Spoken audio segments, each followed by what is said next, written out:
Ladies and gentlemen, boys and girls, welcome to the Everything is Bad New Fangled Motion Picture Show. Welcome one and all to another episode of the Everything is Bad New Fangled Motion Picture Show. I'm your host, Niall. And I'm your friendly neighborhood host, Nolan. And today we're going to be reviewing the fan-serviest of all movies ever made. Spider-Man No Way Home. Yeah. But it works. Yeah, we'll get into that in a minute. But before we do, this is very important, we will do a spoiler-free review of this movie. Fair warning, anything that's in the trailers we consider not a spoiler. So if you're one of those people that says, I don't even watch the trailers, you probably wouldn't be looking up reviews for the movie. Yeah, really. To be fair. That's true. You're also in the minority, you weirdo. I mean, there's definitely movies that I don't go seek out the trailers for, but like if a trailer happens to me, I don't mind.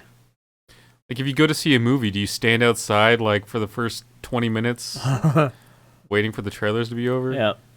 Well, then after the spoiler-free review, we'll give you a spoiler warning, and we'll at that point it's free game. Anything is open, all right? Yeah. So, and if you only care about the spoiler section for some reason, you weirdo, there should be a mark on the timeline down there. Should be. All right, that'll take you right to it, if that's what you want. Anyway, so yeah, this movie. To no one's surprise if you knew anything about this, so this movie is a very fan service movie to Spider fans and Marvel fans in general, but especially if you've seen like the old Spider-Man movies. It's no secret this movie has Alfred Molina as Doc Ock, Willem Dafoe as Green Goblin. What's his name? Jamie Foxx. Well, yeah, Jamie Foxx as Electro. And then I forget the dude who plays Sandman. And Lizard. Because, I mean, who gives a shit about those villains? Yeah. But anyway, so yeah, this movie is probably the only time when they've crammed more than basically more than one major villain into a Spider-Man movie, and the movie didn't suck. Yeah, they managed to make it work. But they do that because they don't bother with showing you anyone's origin story. Right, they can cut a lot of time that way. They just assume you've seen all the other Spider-Man movies. Yeah. I mean, they briefly mention it for people who maybe don't know or didn't remember. Because technically there are no new characters introduced in this movie. Right. Everyone in this movie you've seen in another Spider-Man movie, whether that's, The Amazing Spider-Man or what. Yep. So they don't have to introduce anyone. They're all characters you've seen before. Yeah. So this movie was pretty incredible. Amazing. Superior. Ultimate. Yeah. So this movie was really well done. No, that doesn't work. No. I think it lived up to me. It lived up to all the hype I had for it. Right. I don't know. People are saying it's the best Marvel movie yet. I don't put it as the best, but it's really good. Yeah. It's definitely the best Spider-Man movie ever made. Yeah. But it only is that good if you've seen the other Spider-Man movies. Right. Like we had to explain some things to our mother who hadn't seen. She's only seen the MCU Spider-Man stuff. Right. She hasn't seen, the Sam Raimi or the Amazing Spider-Man movies. Yeah. So I'm trying to I'm trying to be careful about what I say to make sure that it's not anything doesn't end up spoiling anything. But I think everyone did a really great job with their acting in this, and even like the actors from the other Spider-Man movies, which were tonally different. Like the Sam Raimi movies were super cheesy and campy, and that was done on purpose. Almost every movie Sam Raimi makes is somewhat cheesy or campy, Right, though. which, considering what superhero movies were at the time, it was appropriate. Yeah. And also, Spider-Man's kind of always a bit cheesy. Amazing Spider-Man is grittier, darker, than even the MCU Spider-Man movies. Right. So they, that is... Yeah, the Amazing Spider-Man movies really lean into that, making Peter Parker Marvel's emotional punching bag. Yeah. Which is a common theme. Like, it's a common theme throughout the comics that, like, Peter Parker gets shit on by the universe for a long time, and the Amazing Spider-Man, the Andrew Garfield movies, definitely leaned into that. Yeah. And so, so as a result, they sort of, especially that second one, have a darker sort of tone to them than, like even the MCU stuff. And so I think they did a really good job with, accounting for that with these characters that are from those, Alfred Molina and Willem Dafoe felt kind of cheesy and like over the top almost, but not in a bad way. It was that level of overacting that Willem Dafoe often will do. I mean, he can not quite Boondock Saints level of, right. Like, But I mean, he has a range, but it ranges from like subtle to overacting, and he is sometimes called upon to do the overacting stuff. Right. And it was like just enough that it felt appropriate for an MCU movie. Like it was more than you usually see from an MCU movie, but it didn't feel out of place. Same thing with Alfred Molina. Like some of his stuff was like kind of, especially like when he first shows up and that like over the top sinister "Hello, Peter." That's in the trailer. That's not a spoiler. "Hello, Peter." And like Tom Holland's Peter Parker is just like so. Can I say I was impressed with the Alfred Molina de-aging. Oh that yeah, they did. It's the process is getting better. I remember being impressed with the Michael Douglas in Ant-Man, and then you go back and you're like, all right. I mean, it's good, but it's still not quite there. But the Alfred Molina one, I don't remember even thinking at any point that like it slipped or anything. No. You know what, like, always looked weird to me, though? Was Jeff Bridges in Tron? In Tron yeah, Legacy. But that was so long ago. Yeah. But anyway, so... and then the villains that get pulled in from the Amazing Spider-Man movies, like, they're much... Was really, like, Jamie Foxx is, like, the only one that really, like... Yeah, they didn't... Talks a lot, right? Yeah, and they just kind of gloss over his difference in appearance. He just look at himself like, oh, I look different here than I did before. Yeah. They just sort of explain it of like, oh, it's a multiverse travel. You might be different. Well, I think different. They mentioned something about... It was like the energy he was absorbing is like at a different frequency or something. Right, well, because like it was the Stark... produced what's that reactor thing called? The arc reactor. The arc reactor is produced from the arc reactor, so that was like a different sort of energy he absorbed, and it altered him physically or something. I don't know, because at first he's like, when he shows up, he's just absorbing power from power lines, like high tension lines, but he mentions that the energy from the power lines is different. Oh, okay. And I'm pretty sure that Stark has the arc reactor working at least the whole eastern seaboard. Yeah. But so I thought it was really interesting how, like, they have these other characters in from these other Spider-Man movies in a way that they don't feel out of place in an MCU movie, but you can tell they're definitely different. Yeah. I thought that was, they struck a good balance with that. And yeah, like we can get into it in the spoiler section, but this movie's just every 10 minutes is a fan service moment. You know, a reference or a character reveal or something. Yeah, dude, the audience was cheering throughout this movie. Yeah. Too, like, I'm not one to cheer at movies, but there were a lot of people in the theater that were cheering for different things. I mean, there was a lot of people though that I'm like, "Oh, come on, you knew they were gonna be in this movie. Like, what are you cheering for? It's not like this was a surprise." Well, they're cheering because the wait's finally over, and there it is. I guess so. But yeah, and like this movie has some really cool Doctor Strange sequences. You know, like the reality bending stuff.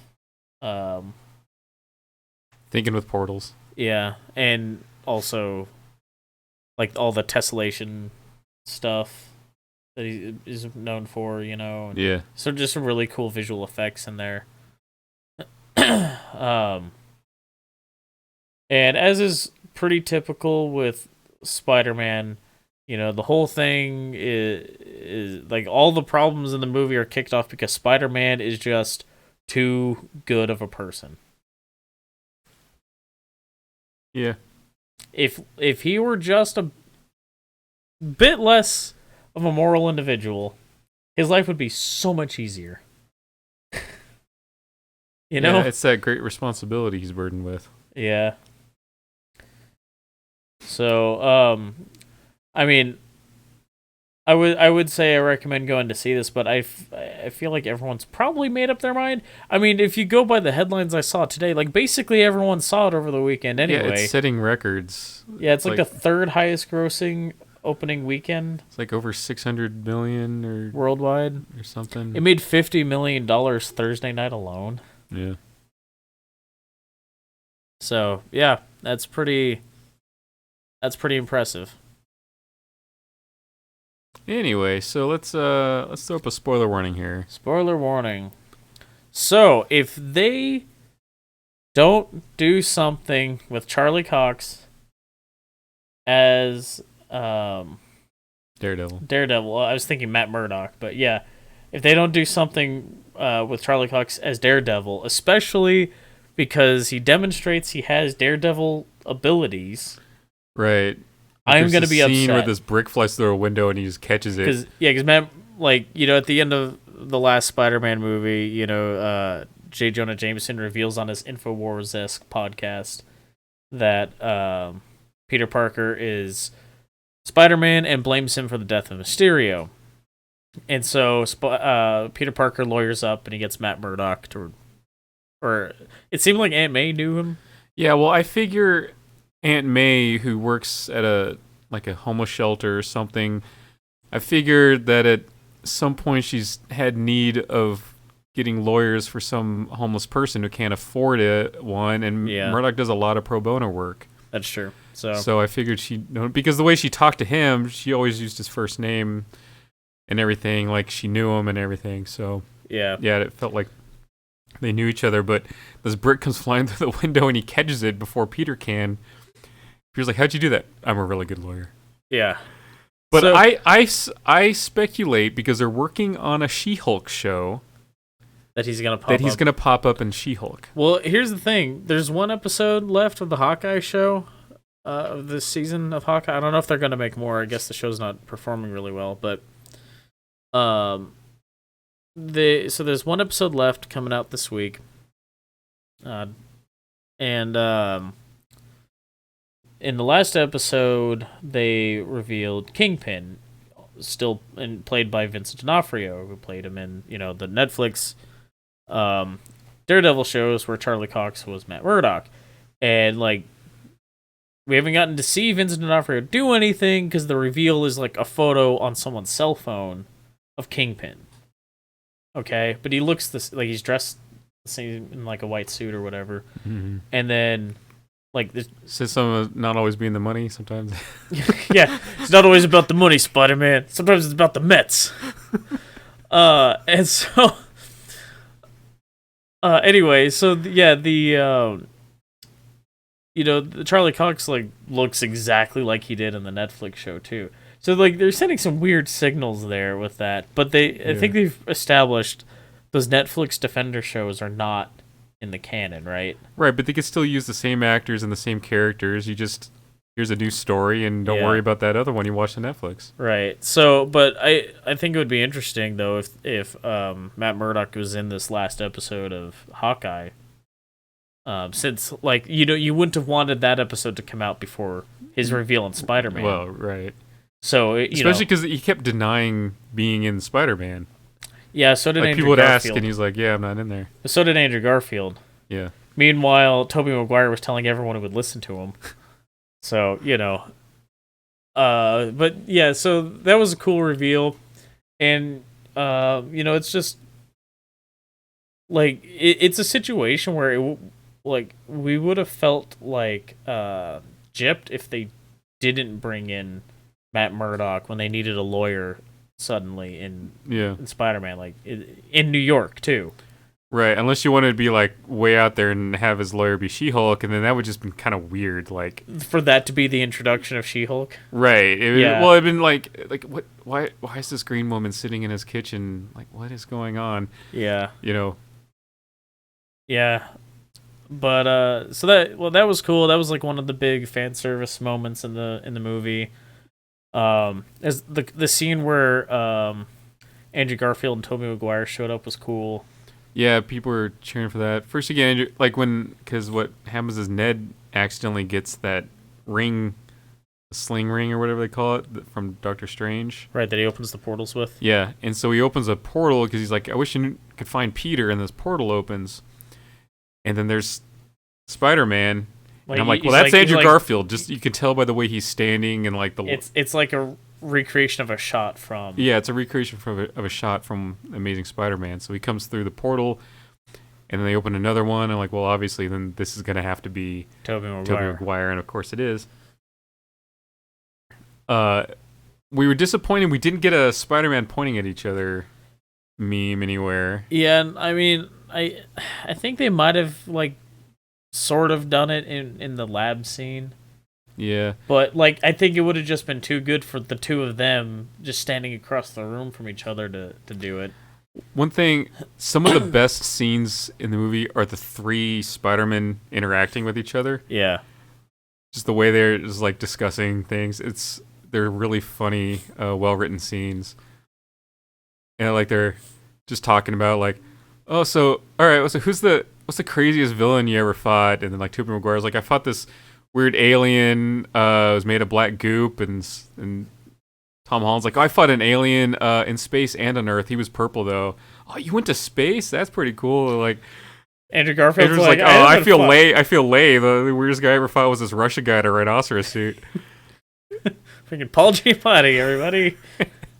You're like, what? No, don't say that. You're amazing, man. Come on. The Rhino.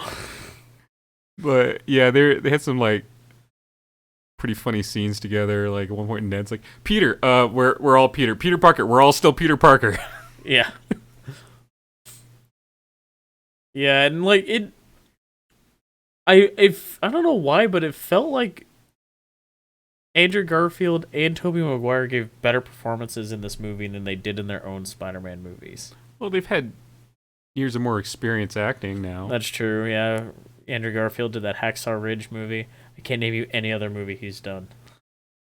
Yeah, I was looking. He's done a bunch of stuff. It's just not anything that you're interested in seeing. Same with Tobey Maguire. He's been in a bunch of stuff since Spider-Man, but it's not. Most of it isn't stuff you're just seeing, or it's like smaller parts you may have forgotten he was in. I was like looking at it, I was like, oh, I didn't even realize he was in that. Okay. Well, he was in The Great Gatsby, that one with Leonardo DiCaprio. He was the guy's like the narrator who's Gatsby's friend, you know? When did that come out? I don't know. I remember watching a Great Gatsby movie in my American Lit class in high school. I don't know. That was probably the one with Robert Redford, though. I think it was Robert Redford. Yeah, I don't know. That would have been like 2007, 2006, something like that. But anyway. Yeah, so I thought they gave really great performances in this, you know. Yeah, they looked like they were enjoying themselves, too. Yeah, and like, I really liked Tobey Maguire's performance because they made it a point that this is an older Peter Parker who's gone through all the shit that Spider-Man always goes through. Yeah, well, he even mentions, like, hey, stick in there. You can make your relationships work. He managed to work it out with Mary Jane and everything. So, things are better. I like when at the end he gets stabbed. And he's like, "It's okay. I've been stabbed before." And then, like, Andrew Garfield's helping him up, but they're just like waving to Tom Holland. It's like, "You're in a lot of pain, aren't you?" "Incredible pain." Yeah, and like, I don't know. I just like. I mean, both of them gave great performances, but I really liked Tobey Maguire's performance in this movie. I thought it was really well done, especially considering the last time we saw Tobey Maguire Spider-Man was Spider-Man 3. Remember, like the dancing and like the. It's like just so many memes though. Yeah. What's that? That look is like. Oh yeah, and like that silly look on his face. Yeah. That silly smile. And like there was I'm trying to figure out how that's my problem. Yeah. Something like that. Put dirt in your eye. Yeah, so anyway, yeah, it's just like I really enjoyed his performance. I thought it was really great. And Willem Dafoe like steals every scene he's in. But that's Willem Dafoe. Yeah. So at the end of this, though, in order to correct everything, Doctor Strange needs to erase the knowledge of Peter Parker from everyone who knew him. Yeah. So MJ and Ned don't remember him after this.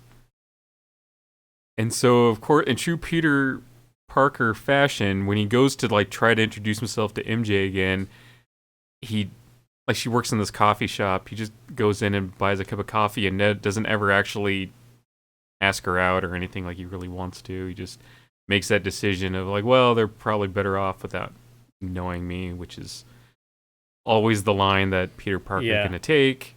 Yeah. Well, like, I remember we were leaving the theater, and Mom was like, "Oh, I hate that, he chose to not go forward with that, and like he's just gonna suffer like not having his friends." And we're like, yeah, but that's Peter Parker. Like that is absolutely keeping in character with how he's always written. Yeah. I mean, that's just like as frustrating and sad as it is. Right. Him walking into that coffee shop or donut shop or whatever it was, I was just like, he's not gonna talk to her. He's not gonna bring it up. No way. Yeah. He's Peter Parker. And Peter Parker suffers constantly. I almost expected a moment of like almost recognition from MJ though. Yeah. Like she didn't like fully remember, but there's something about that guy or something, like I feel like I know him or something. I was expecting some comment like that. Yeah. From her, and Ned was in there too. I was expecting that from them, but that didn't come. Nope. And now he's like really alone because Aunt May died. Yep. Aunt May died. Tony Stark is dead.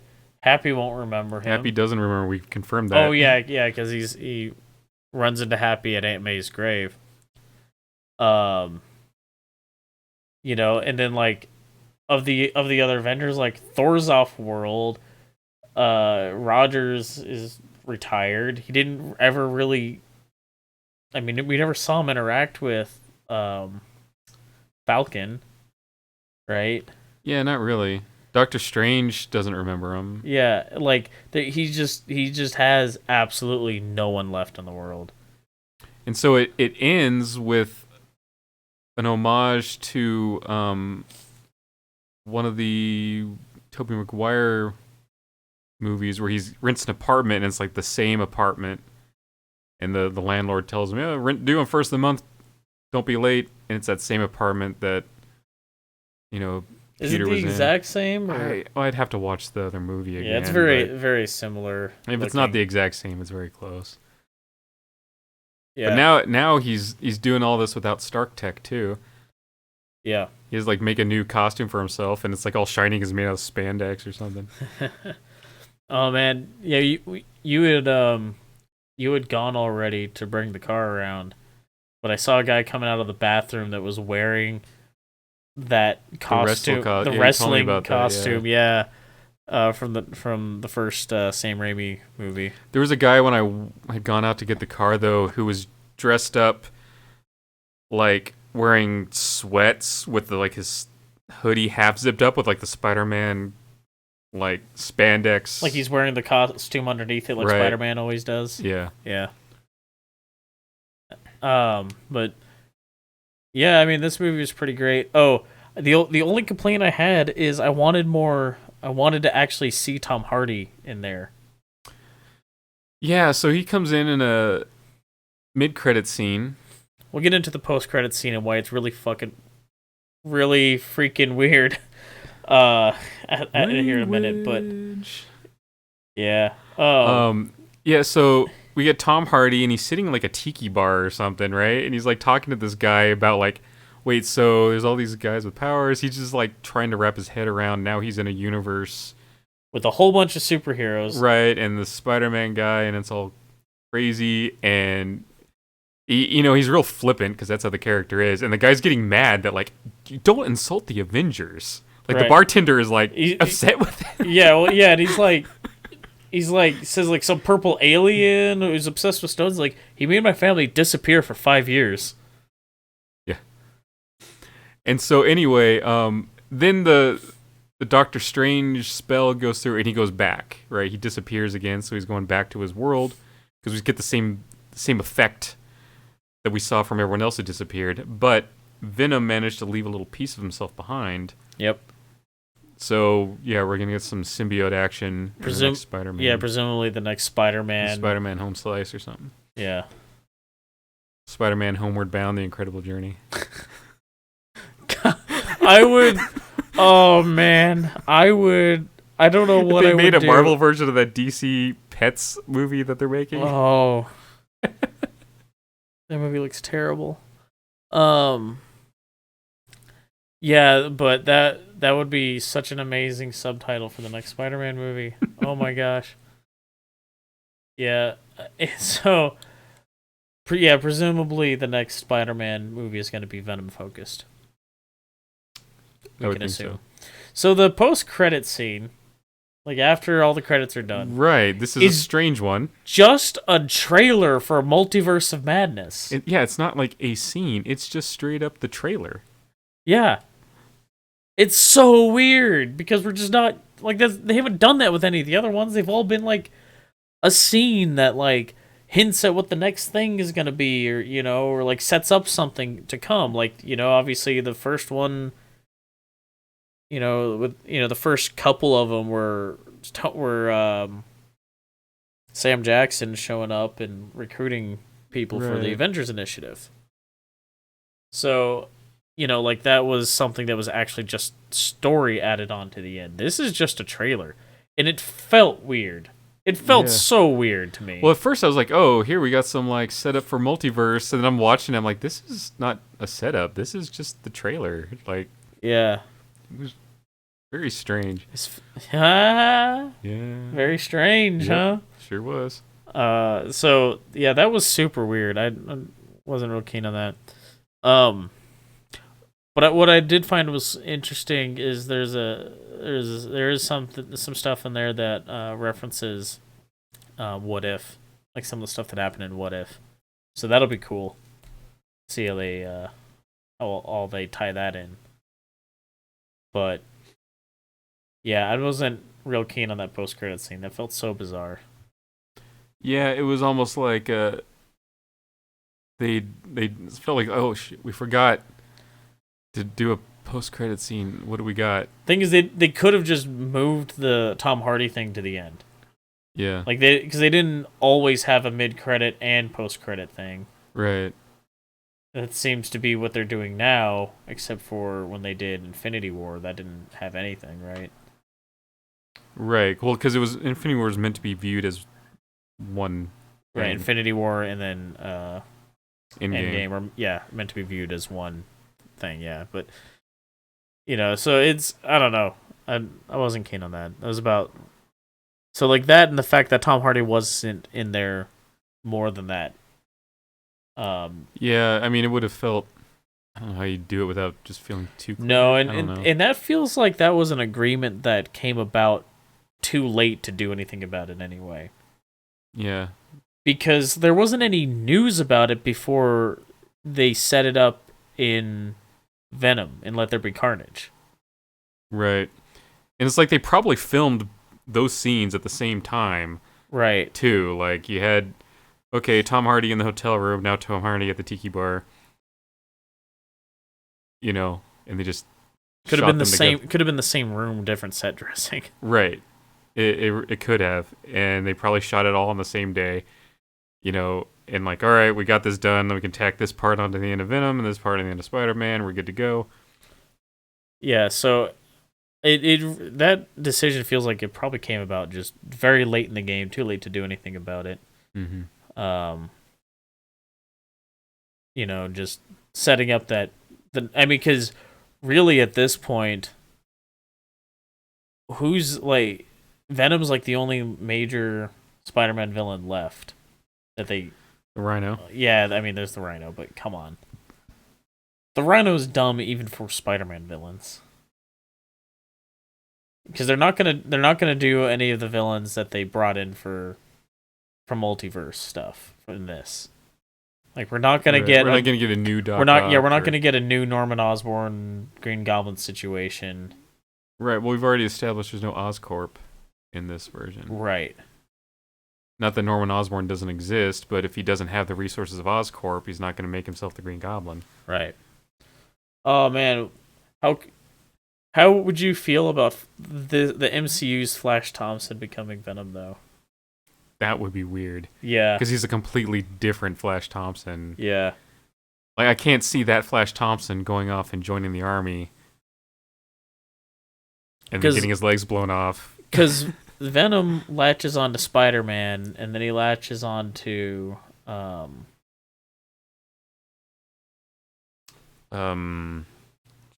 Hardy's character. Yeah. I can't remember his name. I can't remember his name now. But he's... Again, I guess they could bring in that, like the MCU's version of that character. Oh, that's really gonna bother me. You know, I guess they could like bring in the MCU's version of that character, but Eddie Brock, thank you. I don't think they're going to. I don't think they would. I don't. I think we're gonna get a situation where, you know, Peter's kind of really struggling. He's down on his luck. He doesn't have the Stark tech anymore, and then he's gonna encounter the symbiote, and that's gonna give him this boost in power. And he's gonna like almost kill someone. Right. And so he's gotta fight the symbiote. Yeah. But you think maybe like the symbiote just like gets imprisoned in like the Avengers compound or like or gets or Sword gets a hold of it maybe? Sword probably get a hold of it, and that's how it'll wind up on not Flash Thompson but some other soldier. Yeah, well they killed that Colonel guy, right? In Falcon and Winter Soldier. Oh, the guy that was like the handler for. Yeah. For them. Right. I don't remember. Anyway, but so. Yeah, I don't know how they're gonna handle that though, because they sort of like if they want to bring Venom in, unless they're gonna kill Venom off, all the people he normally ends up on are not appropriate or not in this.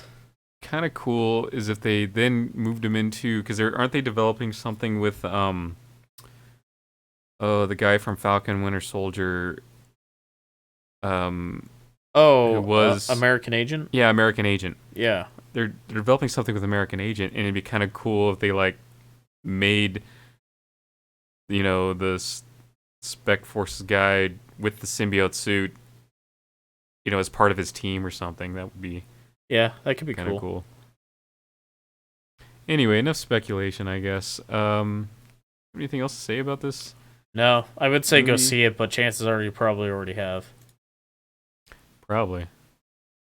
And we're not getting we know that so Morbius is going to be in the MCU, right? Not the Sony verse, because it has Vulture in it. It has Vulture in it, yeah. Yeah. Okay. So I wonder what they're going to do with that. I don't know. I am curious. And again, like, I feel like people are too hard on Jared Leto. Yeah, the dude's a weirdo, but he's a good actor. And I think he's going to be a good Morbius. Which, in theory, we'll finally get to see... Blade, we suspect. We suspect we'll get to see Blade. At least in a post-credit scene. Yeah. That'll be cool. So next movie we're seeing... sounds like The Kingsman. Yep. And then also The Matrix this week. Matrix Resurrections, which has one bitchin' trailer. If you haven't seen it yet, like, that is how you make a movie trailer. Yep. I'm wondering if the movie's gonna live up to the trailer.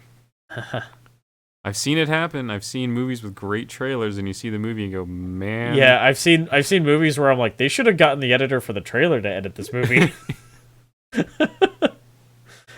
Sing 2 also finally comes out this week, so we can all stop seeing that trailer. Yeah.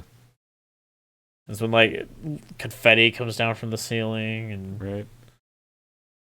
And then that's it for the rest of the year, or through the end of the year. You have a counter that's like X number of days since Sing 2 got pushed back. Oh man, but yeah, so so that ends out the year, and then I think the next movie that we're gonna review is probably gonna be Morbius. Yeah. Which is at the end of January. Okay. That's what we got coming up. So if any of that sounds of interest to you, come back. Why wouldn't it? Come back, check that out. What was the last thing we reviewed? Go watch that. Yeah. What was that? I can never remember. Wasn't Ghostbusters, was it? Why can we never remember? House of Gucci. House of Gucci, okay. Ghostbusters was before that. We see a lot of movies. It all just, like, runs together after a while. Yeah. So, yeah, go check out our review for House of Gucci and a review for Ghostbusters. Why not? Yeah, why not? And a review for Trader of Mars. Yeah. Put a few more views on that. That's apparently, like, the #1 movie review we get watched on our channel, I think. So... but yeah, so... Because we're one of two and the only positive review. At least we were when for like the first month of that review was up. So anyway, so yeah, come back, check that out, check out our other stuff, and until next time, thanks for listening. Excelsior, true believers. Bye.